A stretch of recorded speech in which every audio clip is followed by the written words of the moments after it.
Hi friends, வாங்க இன்றைய அசத்தலான அறுவடையை பார்க்கலாம். ஏஆர் கிச்சன் ஃபேமிலி எல்லோரும் நல்லா இருக்குங்களா? நீங்கள் எல்லோரும் நல்லா இருக்குன்னு நான் இறைவனிடம் வேண்டிக்கிறேங்க. வாங்க வீடியோக்குள்ளே போகலாம். முதல்ல பீக்கங்காய் கட் பண்ணிக்கலாங்க. பாருங்கள், நல்லா பிஞ்சாகவும் இருக்குதுங்க, மொத்தமும் இல்லைனா இல்லை, எவ்வளோ நீட்டாக இருக்குது பாருங்கள். காய் நல்லா ஹெல்த்தியாக இருக்குதுங்க. காய் அதே மாதிரி சைஸாகவும் இருக்குதுங்க. பாருங்கள் எவ்வளோ அழகாக இருக்குது. 4 காய்ங்க இன்றைக்கி அறுவடை. 4 காயும் 1 கிலோவுக்கு மேலே வருங்க. வாங்க தக்காளி பறிச்சிக்கலாம். தக்காளியும் சும்மா சொல்லக்கூடாதுங்க, சூப்பரான தக்காளிங்க. பெங்களூர் தக்காளி மாதிரியே நல்லா குண்டு குண்டாகவும் இருக்குதுங்க, நீட்டாகவும் இருக்குதுங்க. அதாவது முட்டை டைப்லேயும் இருக்குதுங்க.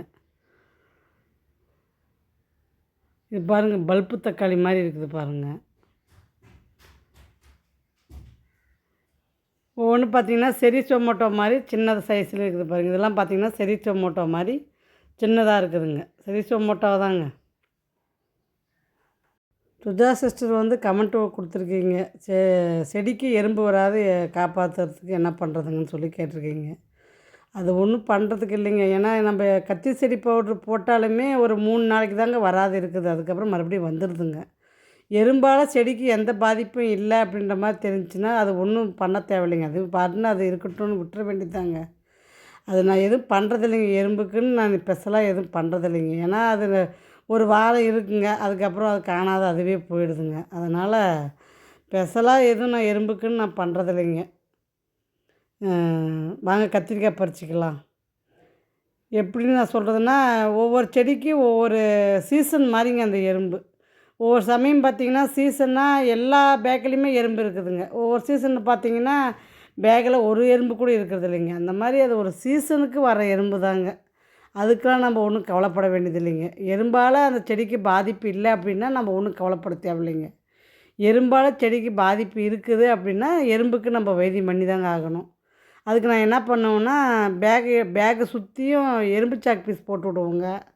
அந்த மாதிரி பண்ணும்போது நம்மளுக்கு கொஞ்சம் கட்டுப்பாடு வருதுங்க. ஆனால் அதுவுமே பார்த்திங்கன்னா ஒரு 2 நாள் 3 நாள் தாங்க அந்த இதுவுமே. அதுக்கப்புறம் மறுபடியும் வந்துடுதுங்க. அதனால் எறும்பை பொறுத்த வரைக்கும் எதுவுமே நம்மளுக்கு நிரந்தரமாக பண்ண முடியாதுங்க. இந்த அத்திக்காய் பாருங்கள் எவ்வளோ காய் வச்சுருக்குது.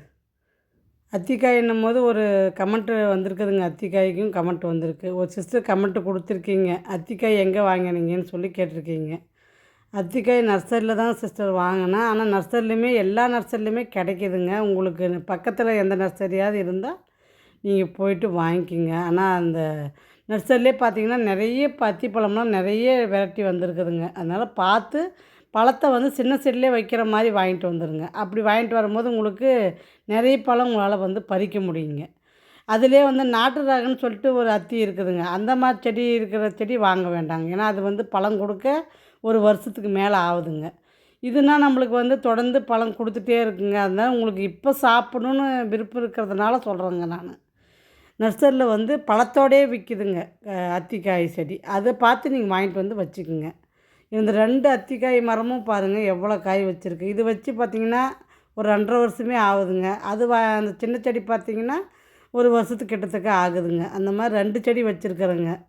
அத்திக்காயே நான் இன்னும் 2 செடி வைக்கலாமான்னு யோசிச்சுட்டு தாங்க இருக்கேன். ஏன்னா இது சீக்கிரம் பழுக்க மாட்டேன்துங்க. அதனால் என்ன பண்ணுது, ரொம்ப லேட் ஆகுதுங்க. பழுக்க ஆரம்பித்தா ஒரே முட்டா பழுத்துடுதுங்க. ஒரே முட்டானா டெய்லியும் ஒவ்வொன்றும் பறிக்கிற மாதிரி வருதுங்க. அப்புறம் முடிஞ்சிருச்சுன்னா அப்புறம் திருப்பி தளைஞ்சி மறுபடியும் இப்போ காய் வைக்க நம்மளுக்கு ஒரு 2 மாதமாவது டைம் நடுவில் எடுக்குதுங்க. அப்போ நம்ம ஒரு 4 செடி வச்சுருந்தோம்னா ஒன்று மாற்றி ஒன்று, ஒன்று மாற்றி ஒன்று நம்மளால் பழம் பறிக்க முடியுமில்ல அப்படின்ற மாதிரி நானும் இப்போ அப்படி தாங்க நினச்சிட்டு இருக்கேன். நர்சரி போனோம்னா இன்னும் ஒரு 2 செடி வாங்கிட்டு வைக்கணும் அப்படின்ட்டு. ஏன்னா அத்திப்பழம் பசங்க நான் எல்லாருமே நல்லா சாப்பிடுவோம். அதனால் இன்னும் 2 செடி வைக்கலான்ட்டு தாங்க நானுமே இருக்கேன். அதுக்கு தான் உங்களுக்கும் சொல்கிறேங்க. நர்சரியில் எல்லா நர்சரிலையுமே அத்திப்பழ செடி கிடைக்கிதுங்க. பார்த்து நல்ல செடியாக வாங்கி வச்சு நீங்களும் வளர்கிறதுக்கு என்னுடைய வாழ்த்துக்கள்ங்க. உடம்பு ஆரோக்கியத்துக்கு கண்டிப்பாக அத்திப்பழம் சாப்பிட்லாங்க, தப்பில்லை. பாருங்கள் எவ்வளோ காய் வச்சுருக்கு. இப்படி ஒரு 50 காய்க்கு வச்சுருக்குதுங்க. அந்த அளவுக்கு நம்மளுக்கு குத்தாக வச்சுருக்குதுங்க.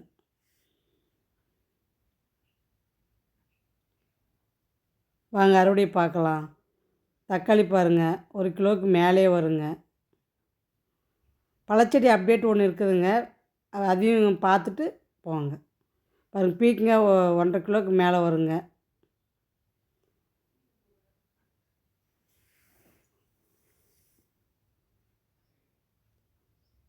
அவரைக்காய் கொஞ்சம் இருக்குதுங்க, கத்திரிக்காய் கொஞ்சம் இருக்குதுங்க. கத்திரிக்காய் 1 கிலோவுக்கு வருங்க. அந்த அளவுக்கு இன்றைக்கி அறுவடை இருக்குது. இதுவும் ஒரு சூப்பரான அசத்தலான அறுவடை தாங்க. வாங்க அடுத்தது வந்து நம்ம கலாக்காவுடைய பூவு காய் எப்படி வச்சுருக்குதுன்னு பார்க்கலாம். உங்களுக்கு அந்த பழச்செடியினுடைய அப்டேட்டும் இதில் காமிச்சிருக்கிறேங்க. அதனால் நீங்கள் ஸ்கிப் பண்ணி போக வேண்டாங்க, பார்த்துட்டு போங்க. வாங்க பார்க்கலாம். நிறைய பூ அரும்பு எடுக்குதுங்க, நிறைய எடுத்துருக்குது. அதனால தான் சரி இது இன்னொரு டைம் உங்களுக்கு காட்டலான்ட்டு காட்டுறேங்க. பாருங்கள் எப்படி நம்ம கலர் காக்கனா பூ மாதிரியே வச்சுருக்குது பாருங்கள் இந்த பூவு. ஏன்னா இந்த முறை சூப்பராக இருக்குதுங்க பார்க்குறதுக்கு. அதனால தான் சரி இது தெளிவாக உங்கள்கிட்ட காட்டணுன்ட்டு இந்த முறை காட்டணுங்க. இங்கே பாருங்கள், பூ வச்சு முடிஞ்சிருச்சு, ஆனால் காய் ஆகுது பாருங்கள். எல்லாம் இப்போ சின்ன சின்னதாக காயாக இருக்குது பாருங்கள். ஆனால் இது என்ன கலரில் வருதுன்னு தாங்க நான் வெயிட் பண்ணி பார்க்கணும். இது க்ரீன் கலர்லேயும் கலாக்காய் இருக்குது, ரெட் கலர் அதாவது பிங்க் கலர்லேயும் கலாக்காய் இருக்குதுங்க. இது எந்த கலருன்றது இது காயான பின்னாடி தாங்க நம்ம பார்க்கணும். பாருங்கள், நிறைய அரும்பு, நிறைய பூவு, செடி ஃபுல்லாகவே அரும்பு எடுத்துருக்குதுங்க. இதுக்கும் பார்த்திங்கன்னா நான் வாட்டர் கேனில் அதாவது ஜூஸ் பாட்டில் ஹோல்ஸ் போட்டு தாங்க வச்சுருக்கேன். ஏன்னா இந்த வெயில் காலத்துக்கு தண்ணி பத்துறதில்லைங்க. அதனால் வந்து ஜூஸ் பாட்டில் ஹோல்ஸ் போட்டு வச்சுருக்குறேங்க. எப்படி கொத்தா பூ எடுத்துருக்குது பாருங்கள்.